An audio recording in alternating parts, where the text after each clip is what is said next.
ಯಾವ ಮಗು ಆದ್ರು, ಯಾಕಂದ್ರೆ ನಾನು ಹೆಂಗಿದ್ರು ಸಾಯ್ತೀನಿ.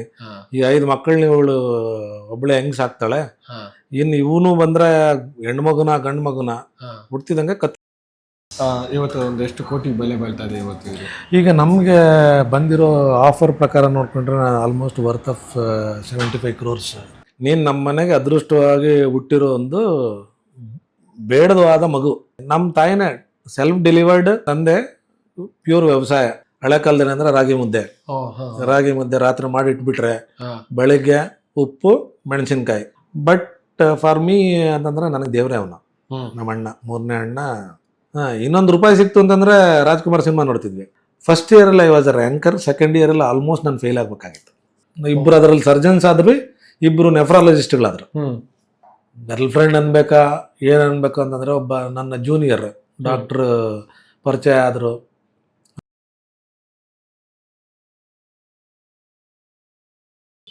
ನಮಸ್ಕಾರ Dileep. Thank you. Welcome. Thank you sir. ನಿಮ್ಮ ಹಾಸ್ಪಿಟಲ್ ಬಂದಿದ್ದೀವಿ. ವಾಯ್ಸ್ ಬಿಯಾಂಡ್ ಕರ್ನಾಟಕ ತುಂಬಾ ಒಳ್ಳೆ ಪ್ರೋಗ್ರಾಮ್ ರೀ. Thank you sir. ಹೊರನಾಡು ಕನ್ನಡಿಗರು ಯಾರು ಎಷ್ಟು ಕಷ್ಟ ಬೀಳ್ತಾ ಇದ್ದಾರೆ, ಯಾವ ಥರ ಸೆಟ್ಲ್ ಆಗಿದ್ದಾರೆ ಅನ್ನೋದು. ಕೆಲವರು ಹೊರಗಡೆಯಿಂದ ಬಂದ್ರು, ನಮ್ಮ ಕರ್ನಾಟಕದವ್ರು ಯಾರಾದರೂ ಬಂದ್ರು ಒಂದು ಪಾಸಿಟಿವ್ ರೆಸ್ಪಾನ್ಸ್ ಇರುತ್ತೆ, ಧೈರ್ಯ ಇರುತ್ತೆ. ನಮಗೂ ನಿಮ್ಮಂಥವ್ರು ಇನ್ನೂ ಪ್ರೋಗ್ರಾಮ್ ಮಾಡಬೇಕು. Thank you sir. ನಮಗೂ ಕನ್ನಡ ಅನ್ನೋದೇ ಒಂದು ಖುಷಿ. ನನ್ನ ಹೆಸರು ಡಾಕ್ಟರ್ ಆನಂದ್ ಕುಮಾರ್ ಅಂತ. ನಾನು ಹುಟ್ಟಿದ್ದು ಬೆಳೆದಿದ್ದೆಲ್ಲ ಒಂದು ಚಿಕ್ಕ ಗ್ರಾಮ, ಬ್ಯಾಂಗ್ಳೂರ್ ಹತ್ರ 90 ಕಿಲೋಮೀಟ್ರ್ ಡಿಸ್ಟೆನ್ಸಲ್ಲಿ, ಗೌರಿಬಿದನೂರು ಹತ್ರ, ತುಮಕೂರು ಜಿಲ್ಲೆಗೆ ಲಾಸ್ಟ್ ವಿಲೇಜ್ ಅಂತ ನಮ್ಮೂರು, ಅಗ್ರಹಾರ ಅಂತಂದು. ಅಲ್ಲಿ ನಾನು 1959ರಲ್ಲಿ May 1 ಹೇಳ್ಬೇಕಂತಂದರೆ ಅನ್ವಾಂಟೆಡ್ ಕಿಡ್ ಅಂತ ಹೇಳ್ಬೋದು. ಬೇಸಿಕಲಿ ಮನೆಯಲ್ಲ ಆ ಟೈಮಲ್ಲಿ ನಮ್ಮ ತಂದೆ ತುಂಬ ಸೀರಿಯಸ್ ಇದ್ರು. Okay sir. ಹೆಲ್ತ್ ವೈಸ್ ಈ ವಾಸ್ ಆಲ್ಮೋಸ್ಟ್ ಅಂದರೆ ಡೆತ್ ಬೆಡ್ ಅಂತ ಆ ಪೊಸಿಷನಲ್ಲಿ ಇದ್ರು. ಹೆಲ್ತ್ ಸೀರಿಯಸ್ ಸಿಚುವೇಶನ್ ಆಗ ಆಲ್ರೆಡಿ ನಾನು 6ನೇ ಮಗು ಮನೆಯಲ್ಲಿ. ನನಗೆ 4 ಜನ ದೊಡ್ಡವರು ಬ್ರದರ್ಸ್, ಒಬ್ಬರು ಅಕ್ಕ, ನಾನು 6ನೇವನು. ಸೊ ಈ 6 ಜನ ಮಕ್ಕಳಲ್ಲಿ ಎಲ್ರಿಗೂ ಎಜುಕೇಷನ್ ಕೊಡ್ಕೊಂಡು, ನಮ್ಮ ತಂದೆ ಪ್ಯೂರ್ ವ್ಯವಸಾಯ. ಆಲ್ಮೋಸ್ಟ್ ಆ ಕಾಲದಲ್ಲಿ ಅವರು ಪ್ರತಿದಿನ ಒಂದು ರೋಡ್ ಸೈಡ್ ಟ್ರೆಂಚಿಂಗ್ ಅಂತ ಮಾಡ್ತಿದ್ರು, ಗಿಡ ನೆಡಲಿಕ್ಕೆ ಗೌರ್ಮೆಂಟ್ ಇದು ಆ ಕೆಲಸ ಮಾಡ್ತಿದ್ರು ಅವಾಗ.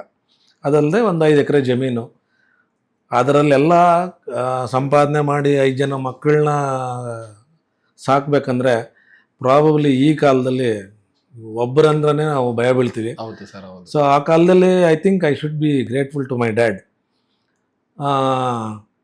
ನನ್ನ ಸ್ಟೋರಿ ಪ್ರಕಾರ ನಮ್ಮ ತಾಯಿ ಹೇಳೋದು, ನೀನು ನಮ್ಮ ಮನೆಗೆ ಅದೃಷ್ಟವಾಗಿ ಹುಟ್ಟಿರೋ ಒಂದು ಬೇಡದವಾದ ಮಗು, ನಮಗೆ ಬೇಕಾಗಿರ್ಲಿಲ್ಲ, ಅನ್ವಾಂಟೆಡ್. ಅಂದರೆ ನೀನು ಹುಟ್ಟಿದಂಗೆ ಯಾವ ಮಗುನಾದ್ರೂ ಆಗಲಿ ಸಾಯಿಸ್ಬಿಡಿ ಅಂತಂದು ನಮ್ಮ ತಂದೆ ಆಲ್ರೆಡಿ ಆ ಕಾಲದಲ್ಲಿ ಊರಲ್ಲಿ ಡೆಲಿವರೀಸ್ಗೆಲ್ಲ ಇವರೇ ಮಾಡ್ತಿದ್ರಲ್ಲ, ಊರಲ್ಲಿ ಬಂದು ದಾಯಿಸ್ ಅಂತಂದು, ಪ್ರೈಮರಿ ಹೆಲ್ತ್ ವರ್ಕರ್ಸ್ ಅಂತ ಇರ್ತಿದ್ರು, ಅವ್ರು ಬಂದೆ ಡೆಲಿವರಿ ಮಾಡೋದು ಮನೆಯಲ್ಲೇ.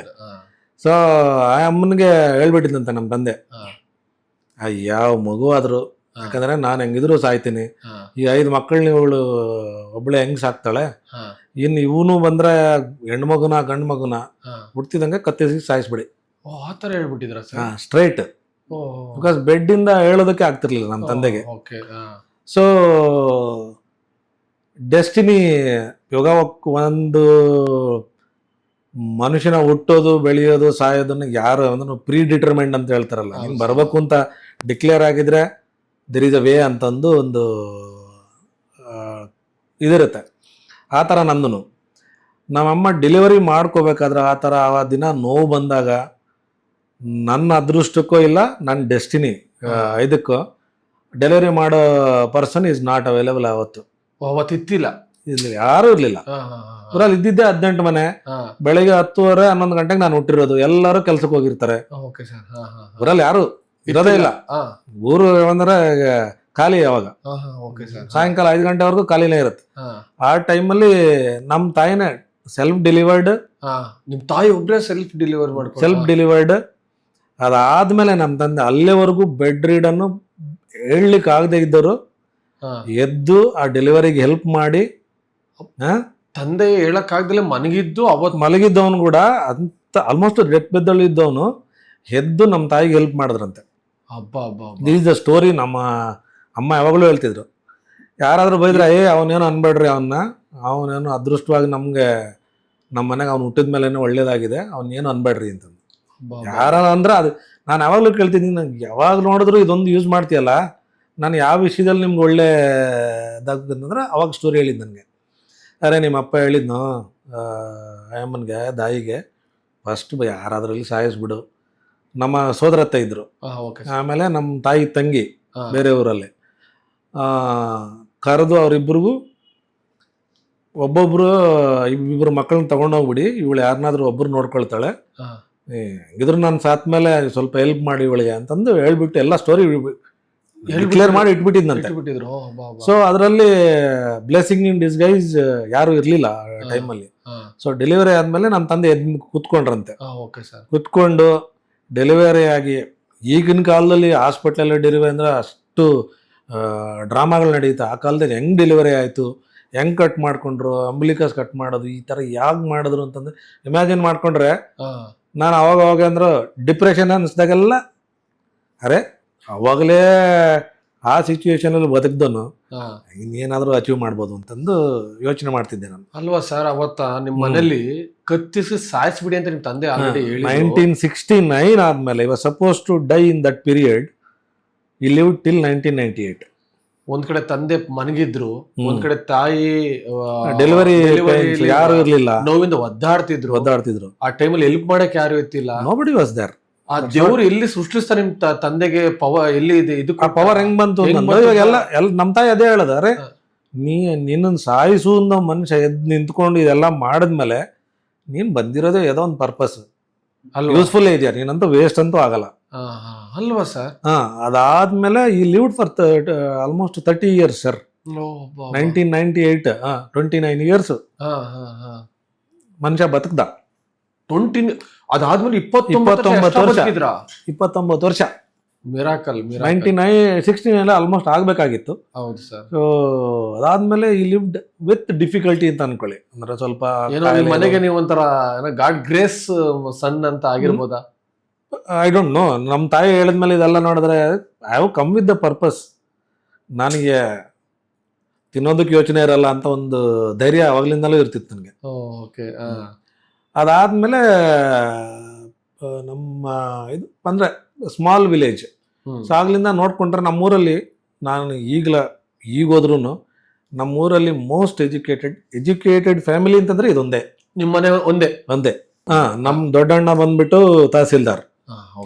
ಸೆಕೆಂಡ್ ಬ್ರದರ್ ಊರಲ್ಲೇ ಇರ್ತಾರೆ. ಯಾಕಂದ್ರೆ ನಮ್ಮ ತಂದೆ ಚಾಯ್ಸ್ ಕೊಟ್ರಂತೆ, suppose to be very intelligent ನಮ್ಮ ಎರಡನೇ ಅಣ್ಣ, ನೀನು ಓದ್ತೀಯ ಮನೇಲಿ ಇರ್ತೀಯ, ಅಪ್ಪ ನಾನು ಓದಲ್ಲ ಇವ್ರನ್ನ ಓದಿಸು ಸಾಕು ಅಂತಂದು. ನಿಮ್ಮ ಎರಡನೇ ಅಣ್ಣ ಅಂತ ನಾನು ಇಲ್ಲೇ ಇದ್ಬಿಡ್ತೀನಿ, ನೀನು ಇರ್ತೀನಿ ಅಂತ ಹೇಳ ಓದಿಸು, ನಾವು ಇಲ್ಲೇ ಇರ್ತೀವಿ, ನಾನು ಇರ್ತೀನಿ, ಬೇರೆಯವರೆಲ್ಲ ಓದ್ಲಿ ಅಂತಂದು. ಮೂರನೇ ಅಣ್ಣ actually is expired in 2020. Covid ಟೈಮಲ್ಲಿ, ಕೋವಿಡ್ ಎಲ್ಲ ಆಕ್ಚುಲಿ ಕ್ಯಾನ್ಸರ್ ಇಂದ ಎಕ್ಸ್ಪೈರ್ ಆದ್ರು. ಅವನು IAS ಆಫೀಸರ್. ಕರ್ನಾಟಕದಲ್ಲಿ ಕರ್ನಾಟಕ ಸ್ಟೇಟ್ ಗೌರ್ಮೆಂಟ್ ಅಲ್ಲಿ IAS ಆಫೀಸರ್ ಆಗಿದ್ರು.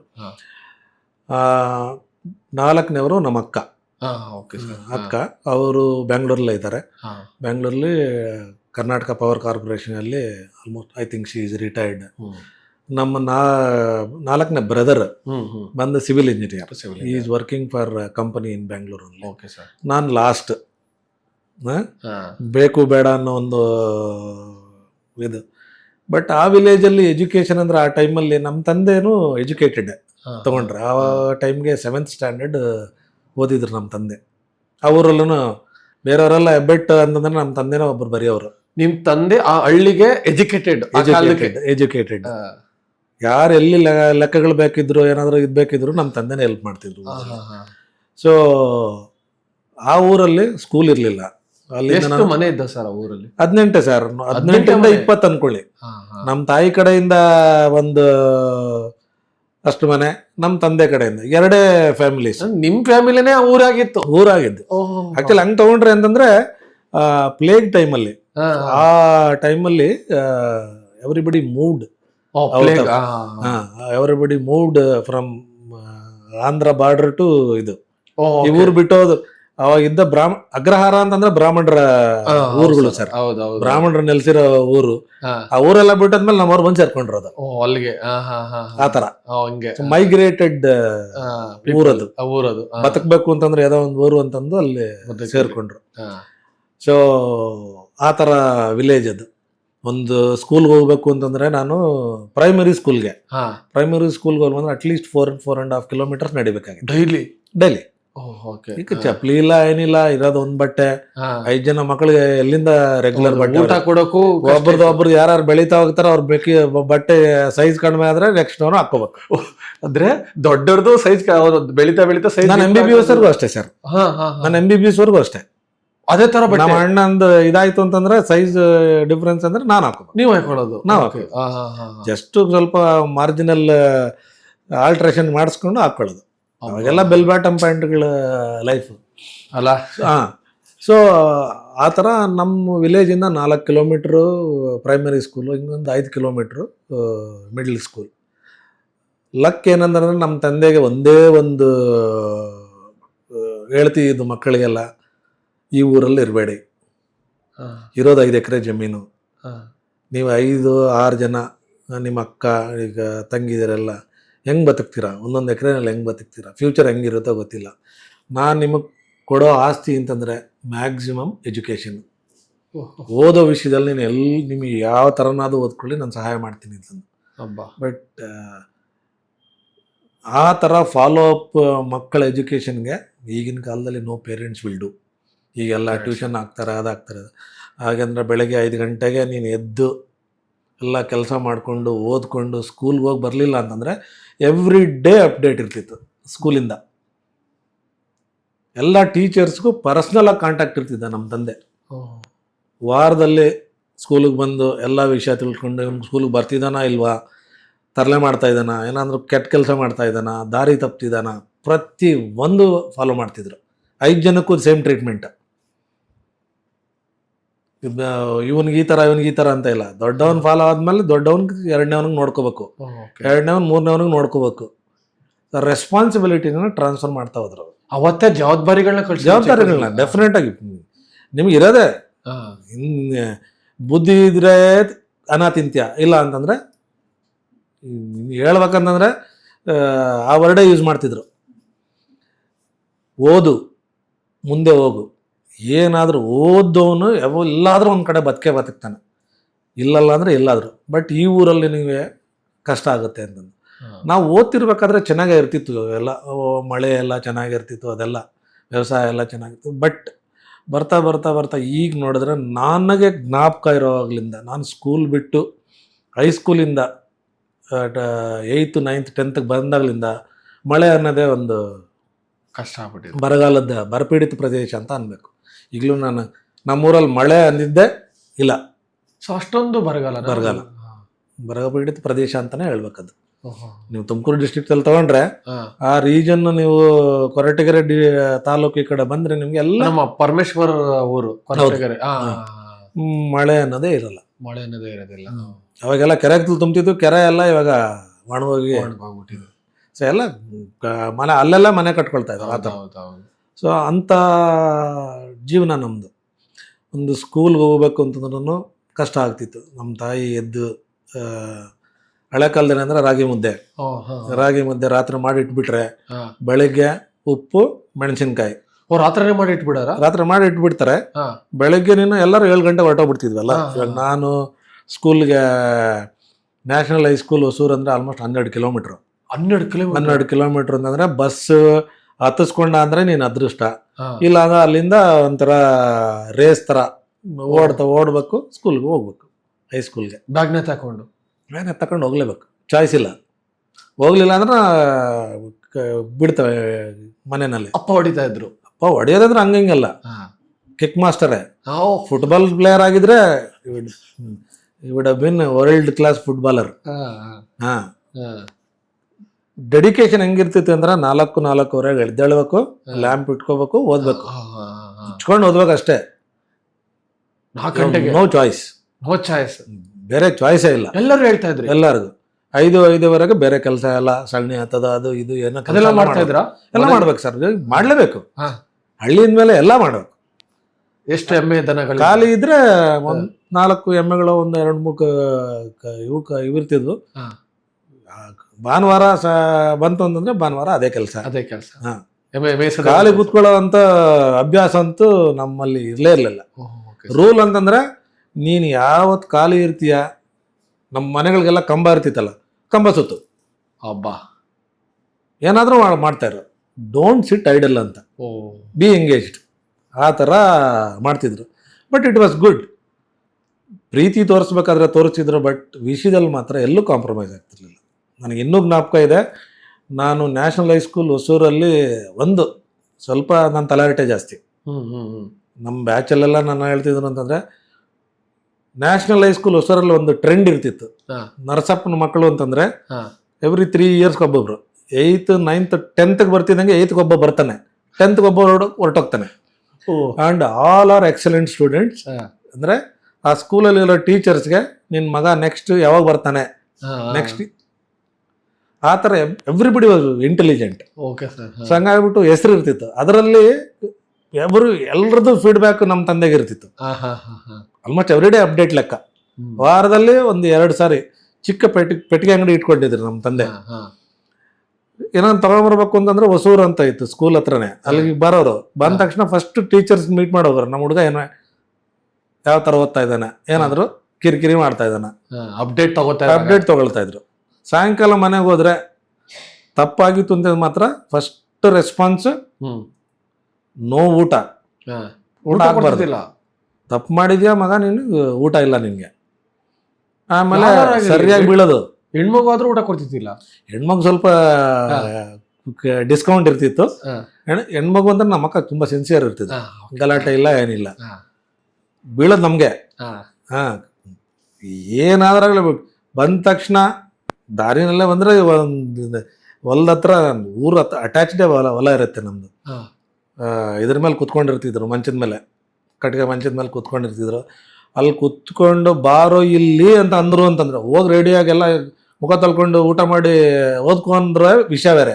ಬಾರೋ ಇಲ್ಲಿ ಅಂತಂದ್ರೆ ಮಾತ್ರ ನಿನಗೆ ಬಿತ್ತು ಒಗ್ಗು ಸೋವತ್ತ ಪಕ್ಕ ಅದೇ ಫುಟ್ಬಾಲ್ ಪ್ಲೇಯರ್. ಅದಾದ್ಮೇಲೆ ಫಸ್ಟ್ ಇನ್ಸ್ಟ್ರಕ್ಷನ್ ಮನೆಯಲ್ಲಿ ಅಮ್ಮನಿಗೆ ಇದ್ಬಿಟ್ಟಿರುತ್ತೆ, ಊಟ ಏನಾದ್ರು ಆಗ್ತಾ ಅಂತಂದ್ರೆ ಬೈಗಳನೆ.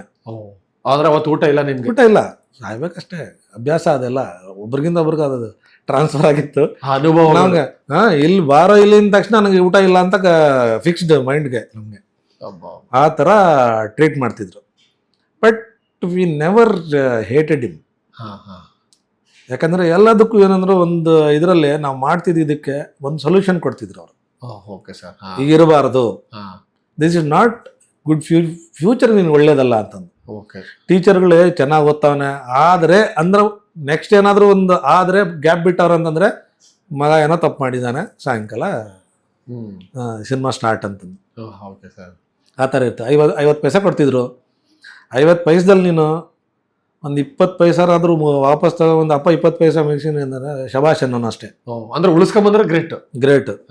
ಖರ್ಚು ಮಾಡಿದ್ರೆ ಏನು ಅಂತಿರ್ಲಿಲ್ಲ, ಬಟ್ ಉಳಿಸ್ಕೊಂಡ್ಬಂದ್ರೆ ಈ ಥರನೇ ಇರಬೇಕು, ಫ್ಯೂಚರ್ ಒಳ್ಳೇದಾಗುತ್ತೆ ಅಂತಂದು. ನೀವು ಉಳಿಸ್ತಿದ್ರೆ ಖರ್ಚು ಮಾಡ್ತಿದ್ರ? ಆಲ್ಮೋಸ್ಟ್ ತಿಂಗಳಲ್ಲಿ ಒಂದು 5-6 ದಿನ ಆದರೂ ಉಳಿಸಿದ್ದೆ ಸರ್. ಬಟ್ ಅದರಲ್ಲೂ ಒಂದು 10 ಪೈಸೆ ಕೊಟ್ಟರೆ ಆಗಿನ ಕಾಲದಲ್ಲಿ 3 ಇಡ್ಲಿ ಸಿಗ್ತಿತ್ತು. ಇಡ್ಲಿ ಮಧ್ಯಾಹ್ನದಲ್ಲಿ ಇಡ್ಲಿ ಬರ್ತಿದ್ರು, ಇಡ್ಲಿ ಸಿಗ್ತಿತ್ತು. ನಮಗೊಬ್ಬರ ಭೈರಪ್ಪ ಅಂತ ಟೀಚರ್ ಇರ್ತಿದ್ರು, ವೆರಿ ಗುಡ್ ಟೀಚರ್. ಅವರು ಮಧ್ಯಾಹ್ನ ಏನೋ ಎಲ್ಲೋ ಅಂದ್ರೆ ಬರ್ದಿರುತ್ತಲ್ಲ, ಊಟ ಎಲ್ಲೋ ಒಂದು ಕಡೆ ಸಿಗುತ್ತೆ ಅಂತಂದು ಅಲ್ಲೇ ತಿರುಗ್ತಾ ಇದ್ರೆ, ಬರೋ ಇಲ್ಲಿ ತಗೋ ಕುತ್ಕೋ ತಿನ್ನು, 1-2 ಇಡ್ಲಿ ತಿನ್ನು ಅಂತ ಕೊಡೋರು. ಆ ಥರ ಅಟ್ಯಾಚ್ಮೆಂಟ್ ಇರ್ತಿತ್ತು. So we built that, we lived up to my dad's ಇದು. ಅದಾದಮೇಲೆ ನಾನು ವಿ ಆರ್ ಆಲ್ ಇದಂತಂದರೆ ಫಸ್ಟ್ ಕ್ಲಾಸ್ ಸ್ಟೂಡೆಂಟ್ಸ್. ಓದೋದ್ರಲ್ಲಿ ಯಾವತ್ತೂ ನಾವು ಮನೆಯಲ್ಲಿ ಯಾರಿಗೂ ನೆಗೆಟಿವ್ ಕಷ್ಟ ಬಿದ್ದು ಓದಿದ್ದು, ಒಂದು ಟ್ಯೂಷನ್ ಅನ್ನೋದು ಇರ್ತಿಲ್ಲ, ನಾವೇ ಓದ್ಕೊಂಡು ಕ್ಲಾಸಲ್ಲಿ ಕೇಳಿದ್ದು. We use to get very good marks.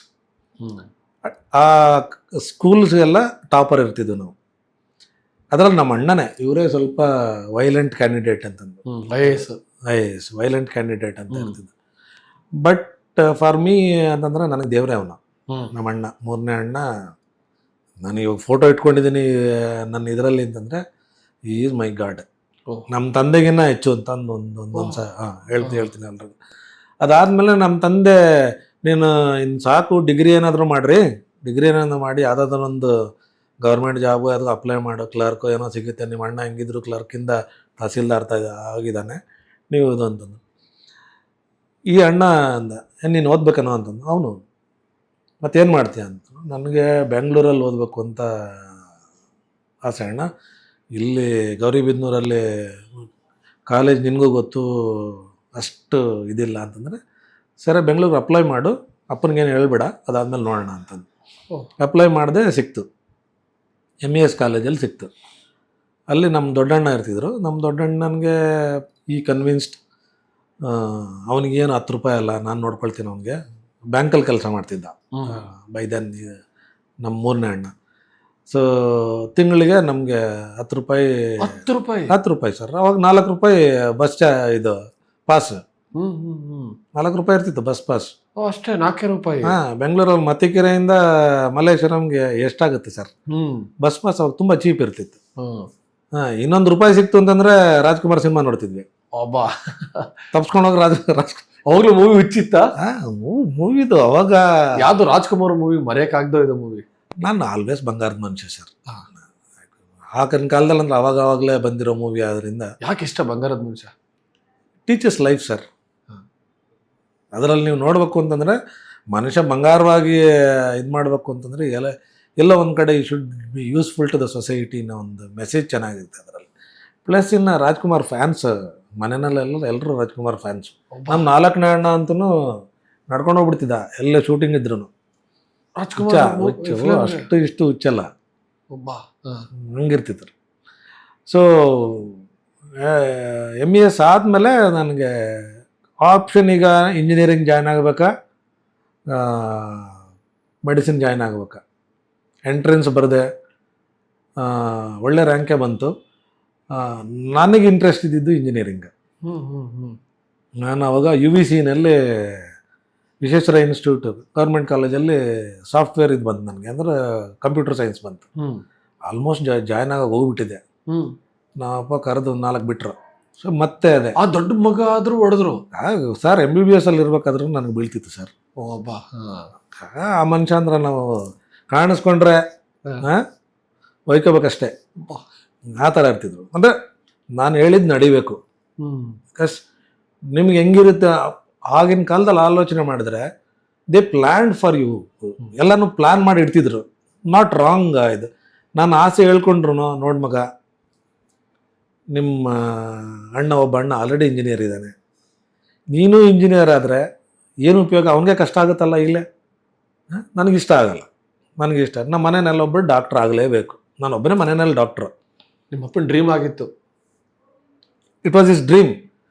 ಆದರೆ ಡಾಕ್ಟ್ರ್ ಆಗು, ಇಲ್ಲ ಅಂತಂದರೆ ನಡಿ ಊರಿಗೆ ನಡಿ ಅಂದರು. ಡಾಕ್ಟ್ರ್ ಬೇಡ ಅಂತ.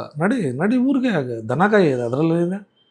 ನಿಮ್ಮ ಅಣ್ಣ ಒಬ್ಬನಿದ್ದಾನೆ, 5 ಎಕರೆ ಜಮೀನು, ಇಬ್ರಿಗೂ ಹೊಡೆದಾಡ್ಕೊಂಡು ಜೀವನ ಮಾಡಿ.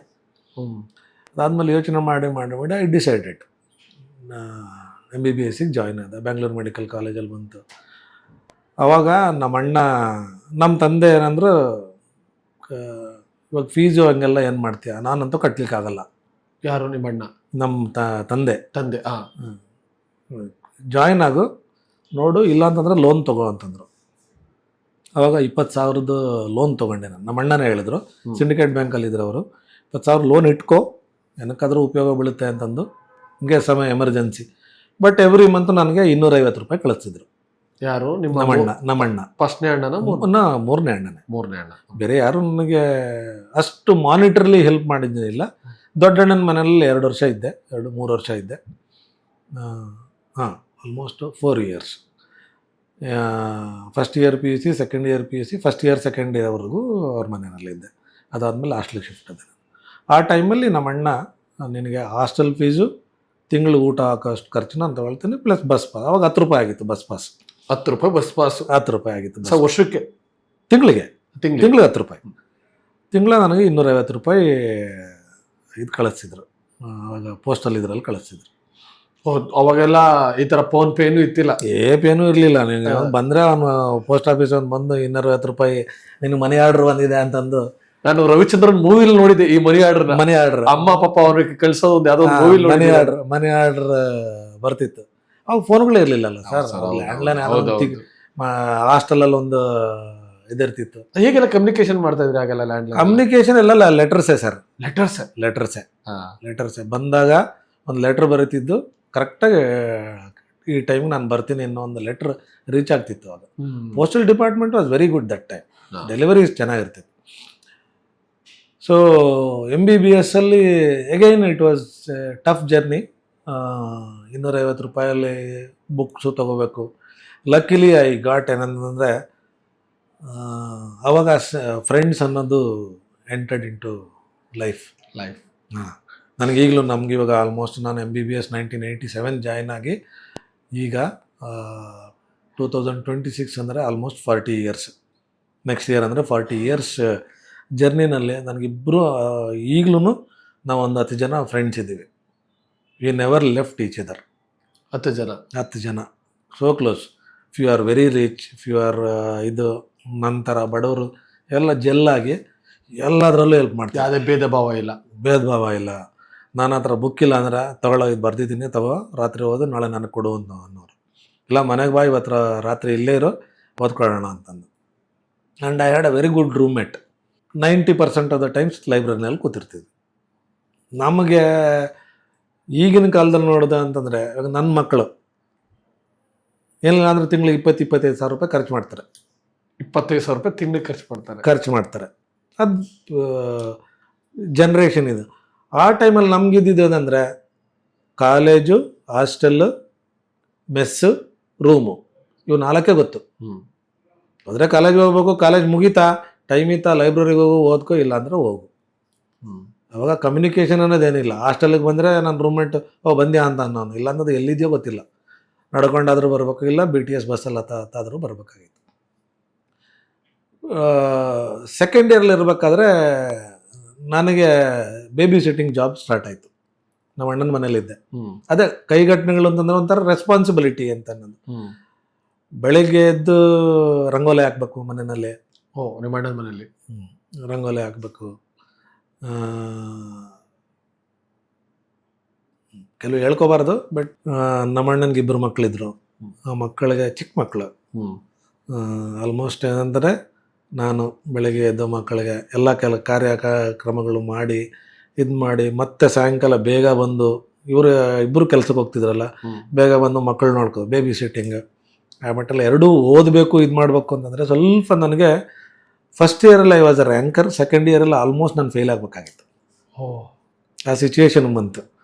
ಆ ಸಿಚುವೇಶನ್ಗೆ ಬಂದಾಗ ನಮ್ಮ ಅಣ್ಣನಿಗೆ ಕೂತ್ಕೊಂಡು ಮಾತಾಡಿದೆ. ನನಗೆ ಈ ಥರ ಇದೆ, ಏನು ಮಾಡೋಕ್ಕಾಗ ಅರ್ಥ ಆಗ್ತಾಯಿಲ್ಲ, I am not able to concentrate on my studies ಅಂತಂದು. ದೆನ್ ಶಿಫ್ಟ್ ಹಾಸ್ಟೆಲ್ ಹುಡುಕು, ಶಿಫ್ಟ್ ಆಗಿಬಿಡು. 10 ರೂಪಾಯಿ ಜಾಸ್ತಿ ಆಗುತ್ತೆ ಖರ್ಚು, ಪರವಾಗಿಲ್ಲ. ಅವಾಗ ಏನಂದರೆ ಬ್ಯಾಂಕ್ ಮ್ಯಾನೇಜರ್ 5,000 ಏನೋ ಬರ್ತಿತ್ತು ಸರ್ ಆಗಿನ ಕಾಲದಲ್ಲಿ. ನಿಮ್ಮ 1980s 90s 5,000-6,000ನೇ ಮ್ಯಾನೇಜರ್ಗೆ, ಜಾಸ್ತಿ ಇರಲಿಲ್ಲ.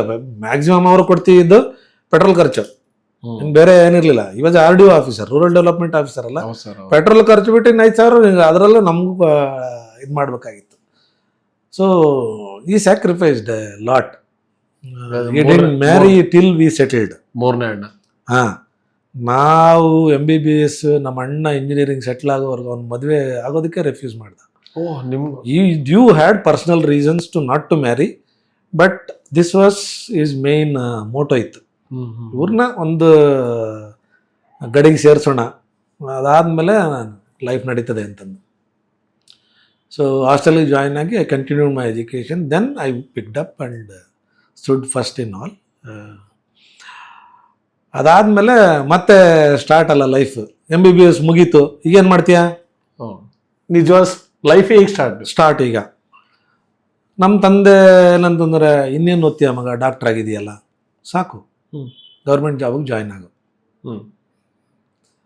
ನನಗೆ ಗೌರ್ಮೆಂಟು ಒಳವನಹಳ್ಳಿ ಅಂತ ಇದೆ, ಕೊರಟಗೆರೆ ಹತ್ರ ಒಳವನಹಳ್ಳಿನಲ್ಲಿ ಹೋಗಿ ಗೌರ್ಮೆಂಟ್ ಜಾಬಿಗೆ ಜಾಯ್ನ್ ಆದೆ ನಾನು. ಸಿಗ್ತಾ ಸರ್ ಜಾಬು? ಹಾಂ, ಅವಾಗ ನಮಗೆ ಇಮಿಡಿಯೇಟಾಗಿ ಸಿಕ್ತಿತ್ತು. ಅಂದ್ರೆ ಓದೋದೇ ಕಮ್ಮಿ ಇದ್ರಲ್ಲ ಆಗ. ಹಾಂ, ಡಾಕ್ಟರ್ಗಳೇ ಕಡಿಮೆ ಇದ್ರಲ್ಲ. ಹೌದು. ಇದ್ದಿದ್ದೆ 4 ಮೆಡಿಕಲ್ ಕಾಲೇಜ್, ಈಗ ಎಲ್ಲ ಡಿಸ್ಟಿಕ್ಕು ಮೆಡಿಕಲ್ ಕಾಲೇಜ್ ಆಗಿದೆ. ನಾನು ಜಾಯಿನ್ ಆಗಿ 1 ವಾರ ಕೆಲಸ ಮಾಡಿದೆ. 1 ವಾರ ಕೆಲಸ ಮಾಡಿದ್ಮೇಲೆ ನಮ್ಮ ಅಣ್ಣ ಮತ್ತೆ ಕರೆದ, ಅಣ್ಣ ಏನೋ ಆರ್ ಯು ಹ್ಯಾಪಿ? 3ನೇ ಅಣ್ಣ ಇದೇ ಅಣ್ಣ, ಯಾವಾಗಲೂ ಅದೇ ಅಣ್ಣ. ಯಾವಾಗಲೂ ಅದೇ ಅಣ್ಣ. ಏನು ಮಾಡ್ತೀಯ, ಹ್ಯಾಪಿನಾ ಅಂತಂದ್ರು. ನಾನು ಹೇಳಿದೆ ಇಲ್ಲ ಅಣ್ಣ, ನಾನು ಮತ್ತೆ ಯಾಕೆ ಜಾಯಿನ್ ಆದೆ ಅಂತ. ಆಪ್ಷನ್ ಇಲ್ಲ ಅಲ್ಲ ಅಂತಂದು. ಇನ್ನೆಷ್ಟು ದಿನ ನಾನು ನಿನ್ನ ಮೇಲೆ ಭಾರ ಅಂತಂದು. ಸರಿ, ನಾನು ಭಾರ ಅಂತ ನಿನ್ಗೆ ಹೇಳಿಲ್ಲ, ನಿನಗೇನು ಬೇಕೋ ಕೇಳ್ಬೇಕು ನೀನು. ನಾನು ಹೇಳ್ದಂಗೆ ನೀನು ಮಾಡೋದಲ್ಲ. ಯು ಆರ್ ಎಜುಕೇಟೆಡ್, ನಾವು ಡಾಕ್ಟ್ರು. ನೀನು ನೆಕ್ಸ್ಟ್ ನಿನ್ನ ಫೀಲ್ಡಲ್ಲಿ ಏನಾಗಬೇಕು ಅಂತಂದ್ರೆ ನೀನು ಡಿಸೈಡ್ ಮಾಡು. ಕರೆಕ್ಟ್, ಹೌದು. ಆವಾಗ ನಾವು 4 ಜನ ಫ್ರೆಂಡ್ಸ್ ಡಿಸೈಡ್ ಮಾಡಿದ್ವಿ, ಒಂದು ಕಡೆ ಕುತ್ಕೊಂಡು ಓದಬೇಕು, ಪಿ ಜಿ ಸಿಗ್ಬೇಕಂತಂದ್ರೆ. ಆಗಿನ ಕಾಲದಲ್ಲಿ ತುಂಬ ಕಷ್ಟ ಇತ್ತು. ನಂಬರ್ ಆಫ್ ಸೀಟ್ಸ್ ಜಾಸ್ತಿ, ಕಾಲೇಜುಗಳು ಕಡಿಮೆ, ಡಿಮ್ಯಾಂಡ್ಗೂ ಅವೈಲೇಬಲ್ ರೇಷಿಯೋಗೂ ತುಂಬ ಕಷ್ಟ ಆಗ್ತಿತ್ತು. ಸೋರ್ಸ್ ಇರ್ತಿಲ್ಲ ಓದೋಕ್ಕೆಲ್ಲ, ಸೋರ್ಸ್ ಇರ್ತಿರ್ಲಿಲ್ಲ. ನಾವು ಅಣ್ಣಂಗೆ ಹೇಳ್ದೆ, ಅಣ್ಣ ನಾವು 4 ಜನ ಫ್ರೆಂಡ್ಸು ಡೆಲ್ಲಿಗೆ ಹೋಗೋಣ ಅಂತ ಇದ್ದಾರೆ, ಅಲ್ಲೊಂದು ನೈಟ್ ಡ್ಯೂಟೀಸ್ ಕೆಲಸ ಮಾಡಿಕೊಂಡು, ಅವಾಗ ಅಲ್ಲಿ 10,000 ಸ್ಯಾಲ್ರಿ ಇರ್ತಿತ್ತು. ಇಲ್ಲಿ ಡೆಲ್ಲಿನಲ್ಲಿ, ಸೆಂಟ್ರಲ್ ಇದಲ್ಲ. ಸೊ ಸ್ವಲ್ಪ ಇದು ಕೆಲಸ ಮಾಡಿಕೊಂಡು ಅಲ್ಲಿ ಇದು ಮಾಡ್ತೀವಿ ಅಂತಂದ್ರೆ, ನಿನ್ನಿಷ್ಟ, ನಿನಗೆ ಎಷ್ಟು ಬೇಕು ನನಗೆ ಹೇಳು, ನನ್ನ ಕೈಲಾದರೆ ಅರೇಂಜ್ ಮಾಡ್ತೀನಿ ಅಂತಂದು. ಸೊ ಅಲ್ಲಿ ಹೋದ್ವಿ. ಒಂದು ಏನೋ ಬೆಡ್ ಒಳಗಡೆ ಬುಕ್ಸ್ ಎಲ್ಲ ಪ್ಯಾಕ್ ಮಾಡಿ ಲಗೇಜ್ ಹಾಕ್ಕೊಂಡು ಅಷ್ಟೇ ನಾವು 4 ಜನ ನಿಜಾಮುದ್ದೀನ್ ಸ್ಟೇಷನ್ ಇಳಿದಿದ್ದೀವಿ. ಎಲ್ಲ ಹೋಗ್ಬೇಕಂತ ಗೊತ್ತಿಲ್ಲ, ಕೆಲಸ ಹುಡ್ಕೋಣ ಅಂತಂದು. ಲಕ್ಕಿಲಿ ಒಂದು ಕಾಂಟ್ಯಾಕ್ಟ್ ಬಂತು. ನನ್ನ ಫ್ರೆಂಡ್ ಒಬ್ಬ ಇದ್ದಾನೆ, ದೇವರಾಜ್ ಅಂತ, ಅವ್ರ ತಂದೆ ಆಲ್ ಇಂಡಿಯಾ ರೇಡಿಯೋದಲ್ಲಿ ಕೆಲಸ ಮಾಡೋರು. ಅವ್ರ ಕಾಂಟ್ಯಾಕ್ಟ್ ಪ್ರಕಾರ ಒಬ್ಬರು ಮನೆಗೆ ಹೋದ್ವಿ. ಅವರು ಒಂದಿನ ನಮ್ಮ ಮನೇಲಿ ಇರಿ, but you have to search for somewhere, ನೀವು ಒಂದು ಹುಡ್ಕೊಳ್ಳಿ ಅಂತ. ಊರೆಲ್ಲ ಹುಡುಕಿ ಒಂದು ಜಾಗ ಸಿಕ್ತು. ಒಂದು ರೂಮ್ ಇಷ್ಟು, ನನ್ನ ರೂಮ್ ಅಷ್ಟು, ಒಂದು ಅಟ್ಯಾಚ್ ಬಾತ್ರೂಮ್ ಇರುತ್ತೆ, 2 ಬೆಡ್, 4 ಜನ. 10,000 rupees for month per head. ಅವತ್ತೇ 10,000 ಅಲ್ಲ, 10,000 rupees for 3 months. 3 months. Ask for 90 days ಸ್ಟೇಗೆ. ಪರ್ ಹೆಡ್ 10,000, 4 ಜನಕ್ಕೂ 40,000, 3 ತಿಂಗಳು ಕೊಡ್ತೀವಿ. ಲಕ್ಕಿಲಿ ಆ ಮನುಷ್ಯ ಒಪ್ಕೊಂಡಿದ್ದಾನೆ, ರೂಮ್ ಕೊಡ್ತೀನಿ, 3 ಟೈಮ್ ಊಟ, ಟೀ ಬೇಕಂದರೆ ಟೀ ಕೊಡ್ತೀನಿ, ನೀವು ಓದೋದಕ್ಕೆ ಬಂದಿದ್ದೀರಾ, ಓದೋದ್ರ ಬಗ್ಗೆ ಕಾನ್ಸಂಟ್ರೇಟ್ ಮಾಡಿ. ಎಲ್ಲ ಒಂದು ಕಡೆ ಯಾರೋ ತಗಲ್ರಿ ಹಿಂಗೆ. ಒಬ್ಬ ನೇಪಾಳಿ ಹುಡುಗ ಕುಕ್ಕಿದ್ದ, ನಾವು ಇವತ್ತಿನವರೆಗೂ ಅವ್ನು ಮರೆಯೋದೇ ಇಲ್ಲ. ಬೆಳಗ್ಗೆ 5 ಗಂಟೆಗೆ ಎದ್ಬಿಟ್ಟು ಚಾಯ್ ಮಾಡಿಕೊಟ್ಟು 7-7:30 ಬ್ರೇಕ್ಫಾಸ್ಟು, 1 ಗಂಟೆ ಊಟ, ರಾತ್ರಿ ಇದು, ಮತ್ತೆ 11-11:30 ಎದ್ಬಿಟ್ಟು ಮತ್ತೆ ಸರ್ ಓದ್ತಾ ಇದ್ದೀರಲ್ಲ ಚಾಯ್ ಮಾಡ್ಕೊಡ್ತೀನಿ ಅಂತಂದು. He's such a nice guy. So ಬರೆದ್ವಿ ಎಕ್ಸಾಮ್. ನಮ್ಮ ಬ್ಯಾಚಲ್ಲಿ ಎಲ್ಲರೂ ಅಂದರು, ಇವ್ರು ತರಲೆ ನನ್ನ ಮಕ್ಳು, ಇವರು ಎಗರ್ಕೊಂಡು ಹೋಗಿದ್ದಾರೆ, ಹಂಗೆ ಹಾಳಾಗೋಗ್ತಾರೆ ಅವರಷ್ಟೇ ಇವ್ರದ್ದು ಅಂತಂದು. ನಮ್ಮ ಬ್ಯಾಚ್ ಹೆಂಗಿರ್ತಿತ್ತು ಅಂತಂದರೆ, ನಾವು ಓದೋ ಟೈಮಲ್ಲಿ ಓದ್ತಿದ್ವಿ, ಬಟ್ ವಿ ನೆವರ್ ಇಷ್ಟು ಅದೇ ಬುಕ್ಕೇ ಜೀವನ ಅಂತ ಇರ್ತಿರ್ಲಿಲ್ಲ. ಎಂಜಾಯ್ ಮಾಡ್ತಿದ್ವಿ. ಅವ್ರೇನು ಅಂದ್ಕೊಂಡ್ರು, ನಮ್ಮ ಬ್ಯಾಚಲ್ಲಿರೋ 180 ಜನ ಅಂದ್ಕೊಂಡ್ರು, ನನ್ನ ಮಕ್ಕಳು ಇಷ್ಟೇ ಇವ್ರದ್ದು, ಮುಗೀತಿ ಇವ್ರ ಕತೆ ಅಂತಂದು. We came back, all of ಎಲ್ಲರಿಗೂ ಸೀಟ್ ಸಿಕ್ತು. 2 ಅದರಲ್ಲಿ ಸರ್ಜನ್ಸ್ ಆದ್ರೂ, 2 ನೆಫ್ರಾಲಜಿಸ್ಟ್ಗಳಾದ್ರು. ನನಗೆ ಜನರಲ್ ಸರ್ಜರಿ ಸೀಟ್ ಸಿಕ್ತು, ಇನ್ನೊಬ್ಬನಿಗೆ ಜನರಲ್ ಸರ್ಜರಿ ಬಾಂಬೆನಲ್ಲಿ ಸಿಕ್ತು, ನನಗೆ ಕ್ಯಾಲಿಕಟ್ಟಲ್ಲಿ ಸಿಕ್ಕಿತ್ತು ನನಗೆ. ಬಟ್ ಅಗೈನ್ ನನಗೆ ಪ್ರಾಬ್ಲಮ್ ಆಯಿತು. ಈ ಮಧ್ಯದಲ್ಲಿ ನನಗೆ ಸ್ವಲ್ಪ ನನ್ನ ಫ್ರೆಂಡೇ, ಬಟ್ ಇಟ್ ಸೆಲ್ಫಿಶ್ನೆಸ್ ಅಂತ ಅನ್ಬಾರ್ದು, ಬಟ್ ಅವಾಗ ಆ ಮೈಂಡ್ ಸೆಟ್ಟಲ್ಲಿ ನನಗೆ ಕೊನೆಗೆ ಕೆಲವು ಇನ್ಫಾರ್ಮೇಷನ್ ಹೈಡ್ ಮಾಡ್ದ. ಅದರಿಂದ ನಾನು ಎಲ್ಲೋ ಸಿಗ್ಬೇಕಾದ ಸೀಟ್ ಇನ್ನೊಂದು ಕಡೆಗೆ ಹೋಯ್ತು. ಆ ಸೀಟ್ ಅವ್ರಿಗೆ ಅವನು ತಗೊಂಡ, but we didn't feel bad about it. ಈ ಫೀಲ್ಸ್ ಯಾವಾಗಲಾದ್ರೂ ಸಿಕ್ಕಿದಾಗ ಹೇಳ್ತಾನೆ, ಅದು ಮಿಸ್ಟೇಕ್ ಆಯಿತು ಕಣ, I should have told you ಅಂತಂದು. But destiny again I use to say, ಇದೆಲ್ಲ ಬರ್ದಿರುತ್ತೆ ಮಗ, ನೀನು ತಗೊಳ್ಳಿಲ್ಲ ಅಂತಂದ್ರೆ ನನಗೆ ಸಿಕ್ತಿತ್ತೋ ಇಲ್ಲೋ ಯಾರಿಗೂ ಗೊತ್ತು, ಅಟ್ಲೀಸ್ಟ್ ನೀನಾದರೂ ತೊಗೊಂಡಿದ್ಯಾ. One of us is there in that position. So ಅದಾದಮೇಲೆ I finish my surgery. Surgery ಆದ್ಮೇಲೂ ಸ್ಟೆಪ್ ಸ್ಟಾರ್ಟೆಡ್ ನಮಗೆ. ಸರ್ಜರಿ ನಾನು ಫೈನಲ್ ಇಯರ್ಗೆ ಬರಬೇಕಾದ್ರೆ ನಮ್ಮ ಭಾವ ಸೀರಿಯಸ್ ಆದರು. ಓ ಭಾವ. ನಮ್ಮ ಅಕ್ಕನ ಗಂಡ ಸೀರಿಯಸ್ ಆದರು. ನಮ್ಮ ತಂದೆ ನಮ್ಮ ಅಕ್ಕನ ಗಂಡ ಆಲ್ಮೋಸ್ಟ್ ಸೇಮ್ ಟೈಮಲ್ಲಿ ತೀರ್ಕೊಂಡ್ರು. ಸೊ ನನಗೆ it was becoming very difficult. ನಮ್ಮ ಅಕ್ಕಂದು ರೆಸ್ಪಾನ್ಸಿಬಿಲಿಟಿ ನನ್ನ ಮೇಲೆ ಇತ್ತು. ಅಂದರೆ ನಮ್ಮ ಭಾವ ತೀರ್ಕೊಂಡಾಗ ಜಾಬ್ ಇಮಿಡಿಯೇಟಾಗಿ ಕೊಡಿಸ್ಬೇಕಂದ್ರೆ ನಂದು ಒಂದು ಟರ್ಬುಲೆನ್ಸ್ ಪೀರಿಯಡ್ ಸ್ಟಾರ್ಟ್ ಆಯಿತು. ಆ ಟೈಮಲ್ಲಿ ನನಗೆ ಗರ್ಲ್ ಫ್ರೆಂಡ್ ಅನ್ಬೇಕಾ ಏನು ಅನ್ಬೇಕು ಅಂತಂದರೆ ಒಬ್ಬ ನನ್ನ ಜೂನಿಯರ್ ಡಾಕ್ಟ್ರ್ ಪರಿಚಯ ಆದರು.